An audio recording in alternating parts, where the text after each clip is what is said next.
Welcome to the 6th Annual Soilcraft Conference. Join us as we listen to world-class speakers in the space of regenerative agriculture, as well as human health. We grow food. Food should nourish us, and often we find that our modern food is laden with unwanted synthetics or void of the minerals and vitamins we need to thrive.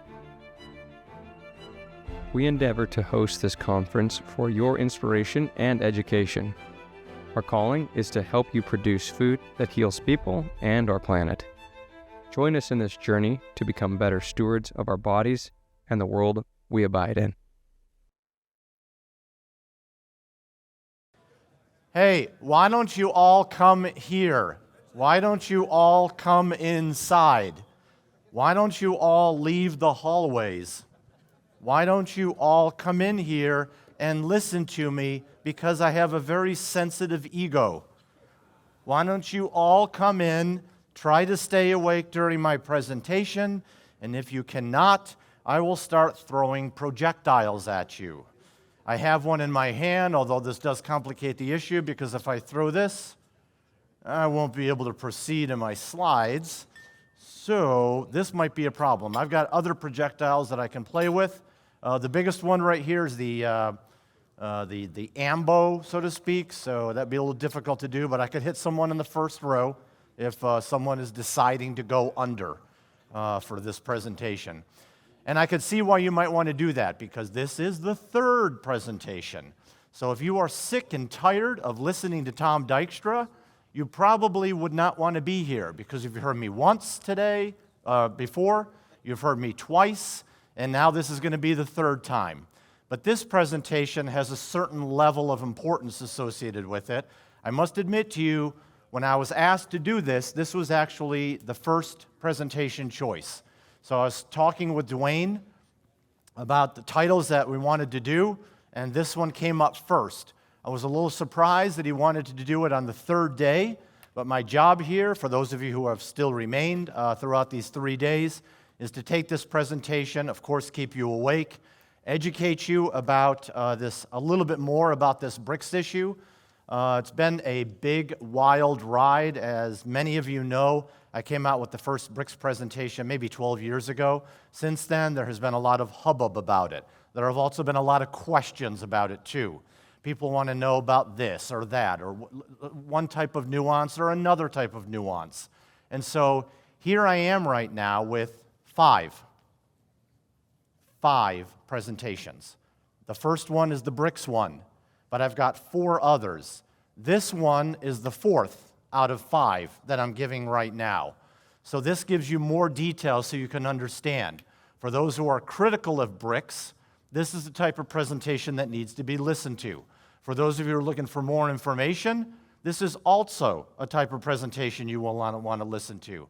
For those of you who don't care about the information at all and just love to look at me and hear the sweet, sultry sound of my voice, this presentation can also be for you. So I will satisfy all 3 of those requirements. The presentation today, what do I call it? I mean, this has got to be one of the most boring titles I have ever come up with, and maybe this will change over time. But many people over the years have been asking me, what can I do to raise Brix? What can I do to raise Brix? What can I do to raise Brix? And so I sat down and I started to come up with a presentation. And this has been in the workings for about 2 years. And while I was trying to come up with all of the things that you could do to raise Brix, it became impossible for me to give this presentation without telling you what you are doing to lower Brix. And so therefore, I have to discuss both. And that's why this is about raising Brix and lowering Brix. I'm going to be spending a fair amount of time talking about how to lower it. I will spend a little bit of time, especially at the end, talk about things you can do to raise. And in between, as I'm talking about lowering it, I might mention something about raising it and vice versa, because these are actually connected issues. And because they're connected, I don't want to completely separate them during this presentation. I sometimes need to intermingle them a little bit. One, is to keep you awake, of course. But the second thing is because as we're going through this, an understanding of the issue needs to be had. So this is now the fourth of 5 presentations that I've given on this subject. I'm hoping that this will be as clear as some of the other Brix presentations that I have given before. The electrical conductivity one is not included in that. And so I think it is time, more or less, to begin. I was told to stall as much as I could because people are coming back in right now. I think I've stalled enough, and therefore it's probably, maybe a good idea to start the next slide. So, all right. I know it's sensors back there. I gotcha. Here we go. I know, this is exciting, isn't it? This is more forestalling. I'm actually not hitting the button right now, and I'm doing that on purpose.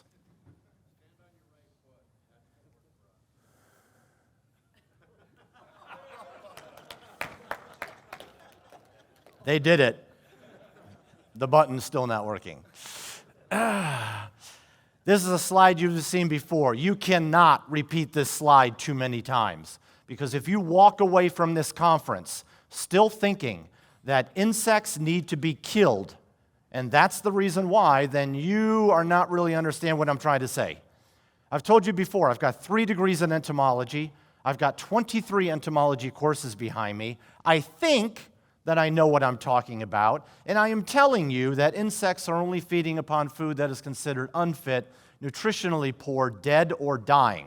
Of course, I'm referring to the plant insects. We're farmers, and that's the subject of today's. I'm not talking about the praying mantis, which, as you know, will grab just about anything that moves, but I am talking about those plant-feeding insects. You are welcome. You going to change those batteries or something? Oh, works for you. Son of a gun. Wow. Oh, it's just fine now. This makes me look so stupid. I mean, I told you how vulnerable I am when you come up here and make me look bad in front of everyone. This is just very difficult for me to do so. I'm okay now. And so because of this, I need to put this up there right at the beginning so that you know where I am. You must understand insects are indicators. They indicate to you whether or not the crop is healthy or not. Their presence is an indication of this, as I will elaborate during this presentation. I need to show this again too. This is to make sure that we all remember this particular chart. The Brix levels, leaf Brix, not the others. That's the third presentation where I talk about leaf Brix, root Brix, stem Brix, fruit Brix. That's another subject. This is leaf Brix. There it is up there, leaf Brix. This is about taking the leaf, crushing it up, getting 2 or 3 drops from it, and then measuring it. It can happen in a minute, and if you're fast, it can happen in less than a minute. For those of you who say you don't have time for this, I would question your sanity and something like that. So it's also relatively inexpensive. Before I start giving the presentations, the refractometers are running $60 to $100. Now that I have been giving the presentations, possibly due to sales, they are now running about $20 on Amazon. Do I get a kickback? No. It's probably good to mention this right up front. So I want you to know I don't make money on sales. I don't have commission. This is not the way I work. I am a scientist, trying to remain as pure as I can in that. So if you want to buy a refractometer, there's no way that I can make money off of you for doing that, even though I think it's a good idea. So here we've got the levels of leaf Brix. I stopped at 20. Why? Because the leaves almost never get above 20. Once they're getting about that high, 17, 18, 19, they're really starting to distribute sugar to the rest of the plant because they don't really overload. I rarely see a leaf Brix over 20, and sometimes I even wonder if there's a problem when I see that. So we can reach that, but we've got several levels underneath that, as I've talked about before, where insect resistance is beginning from about 8 to 12. A lot of insects are starting to lose interest in these plants, and this is a chart that many of you have seen, and I just wanted to put it up there for repetition. You've also seen this one. This is where I separate them into groups, and I superimpose certain feeding guilds of insects upon this graph so that you can understand that not all insects are going after the same plants at the same time. They all got a type of succession that is associated with this. And so you can actually, I kid you not, I've been on the phone multiple times with someone who say they have aphids attacking their plant. I might give them a few suggestions about what to do. I get a call a couple months later. You know that advice you gave me? I said, yeah, I vaguely do remember that right now. Well, now I got beetles. And I was like, that's great! Raising plant Brix isn't guesswork. Brix reflects how well the plant is photosynthesizing. It's a measure of vitality. At Soilcraft, we use plant sap analysis to guide precise foliar applications, paired with essential oils and biostimulants to support balance, reduce stress, and help every plant reach its full potential. They're like, man, you're freaking me out right now over the phone. And I said, you just went up 2 feeding guilds right now. So I said, your crops are getting better right now. We're not out of it yet because you've still got insects eating your plant. But we just moved away from the aphids and we just jumped up to beetles. That is good. So what you did is a good thing. You are now going in the right direction. That's why I get excited about this. This is why I have this information up here so that you understand that not all insects are going after, not all insects are going after plants at the same time and in the same way. All righty.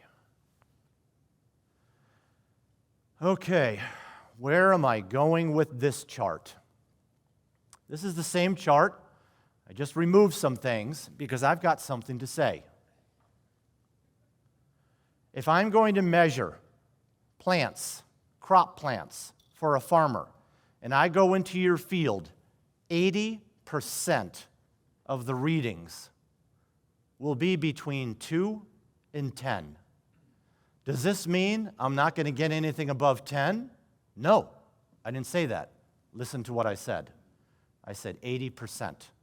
About 20% will fall outside the 2 to 10, but the vast majority of the crops that I'm going to be measuring are between 2 to 10. Okay? This is the bad news. And I have to tell you that this is the way it is. This is what I have seen. We are having issues with crops. Does this mean it can't get below 2? No, you can get below 2 as well. I just don't find as much below 2, just like I'm not finding as much above 10. But most of the crops that are grown, doesn't matter, corn, soybean, any of the vegetables, I don't care. It's going to be between 2 to 10.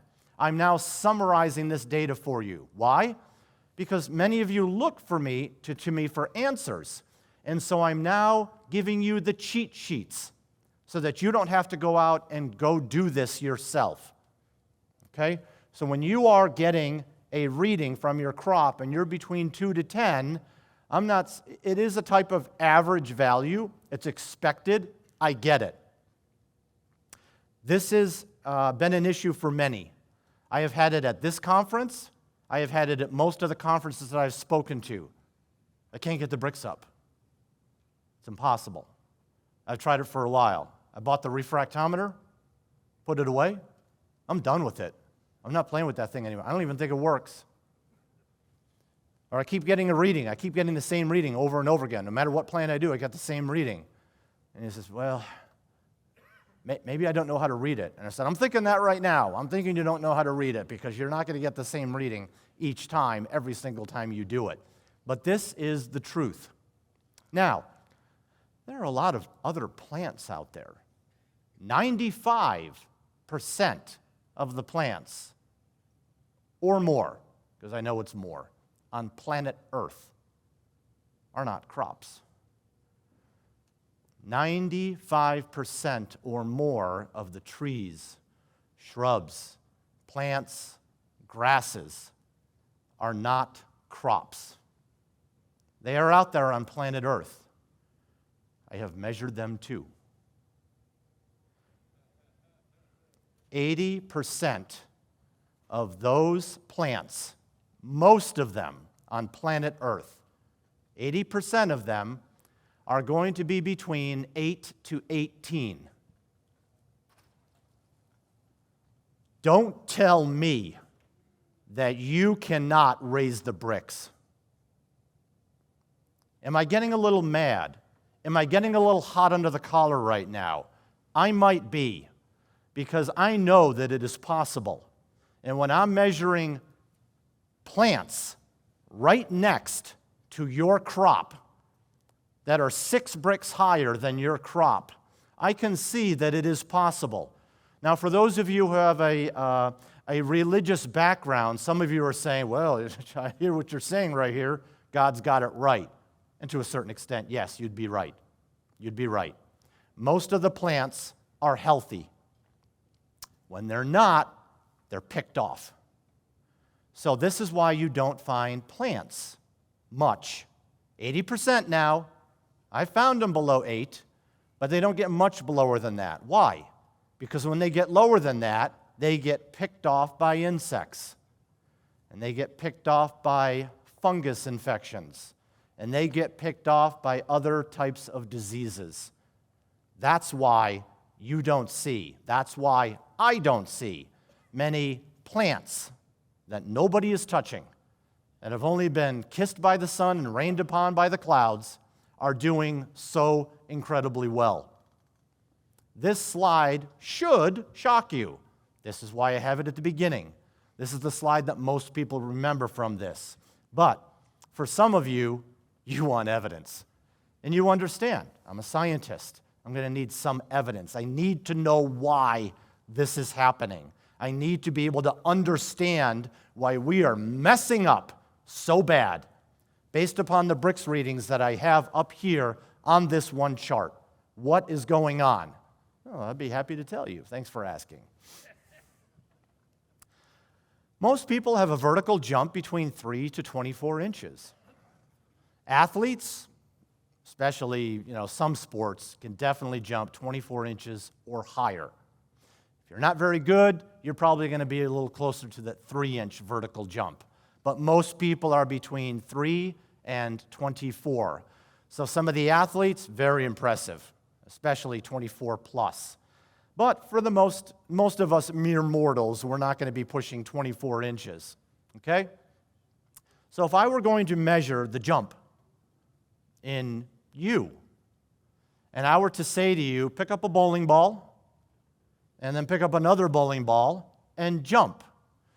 Now, I have just measured, let's say this is an athlete who did hit 24 inches, and he's got a bowling ball in both hands, and I ask him to jump, and I measure it. He doesn't hit 24. And I said, try again. And I keep pushing them, and they're still not doing it. They might be able to get another inch higher because they get tough. They're competitive. Athletes are tough, and they want to be able to make this work, but they can't get it done. And then I start to get mad at them. I was like, come on. We had a 24-inch jump right now. Now you're not even close to this right now. And the athlete in frustration turns to me. It's like, can I put the bowling balls down? And I would say, why? What difference does that make? Does that make a difference? And he would say, yeah, it does. He said, you've got a 10, 12, 16-pound ball in each hand. That actually does make a difference. So I'd kind of like to put these things down if you want an accurate measurement from me. So what are we doing? Farmers, with our crops. If I were to tell you, you need to put the bowling balls down, there are many farmers who don't listen to me. And like, the bowling ball doesn't have anything to do with this, Tom. Really? I think you need to put those down because this is holding you back. And this is part of the reason why the Brix is a problem right now. So, where do we begin? Where do we begin with this analysis? Well, you should always start with 4-letter words that start with the letter S. That's the place to start. No, I'm not thinking of the one you're all thinking of right now because this is a family show, so I'm not going to go in that direction. But there are other 4-letter words out there that start with the letter S, and it is talked about at every single conference that I go to. Every single one. It's in the names of various companies out there too. Sometimes you see that because I know what you're thinking. And so you look at this 4-letter word, you see it, and you realize this is where everything begins. We're so glad you enjoyed this installment from our in-person conference. We want this to reach as many people as possible, so we've decided to release this free to you bit by bit every month. But imagine how awesome it would be in person. The networking, questions, and discussions that result are equally as valuable. Join us next year in person for our 2026 conference. Your presence makes the experience. If you have any questions or needs, please reach out. Call, email, follow. We can help.